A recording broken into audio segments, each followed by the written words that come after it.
This video is on how to describe a scene. අපි දකින තැනක් විස්තර කරන්නේ කොහොමද කියන එක තමයි මේ වීඩියෝ එකෙන් අපි ඔබ පාසල් වයස දරුවෙක් නම් picture description පින්තූරයක් විස්තර කිරීම කියන අවස්ථාවේදී මේ වීඩියෝ එක වැදගත් වෙනවා.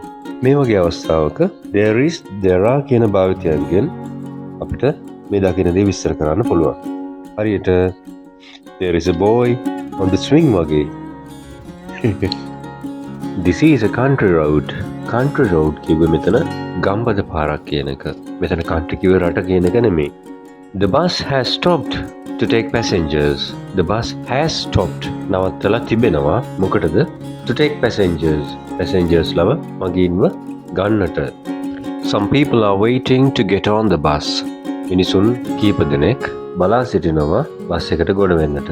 බස් එකට නගින්නට කියනකොට මෙතන get on පාවිච්චි කරනවා. Get on the ship, get on the airplane, get on the train වගේ අවස්ථාවල තමයි get on පාවිච්චි කරන්නේ.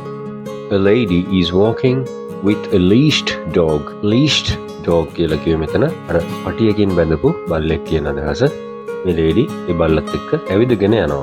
A girl is riding a bike. ගැහැණු ළමෙක් බයිසිකලයක් පදිමින් සිටිනවා.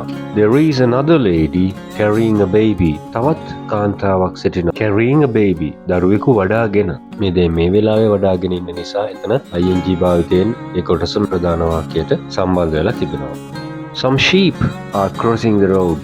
ඔබට පේනවා ටිකක් එහාට වෙන්නට බැටළුවන් කීප දෙනෙකු පාර මාරු වෙමින් සිටිනවා. මෙතන sheep කියන වචනය බහුවචනයේ විදිහටත් භාවිතා කර තිබෙනවා. sheep කියන ඒක වචනයේහි බහුවචන රූපයත් sheepමයි. sheeps කියලා word එකක් නැහැ.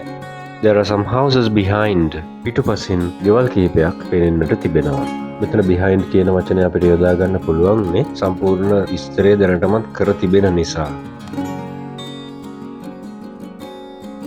Thank you and see you in the next video. This is U-Turn Real Life English.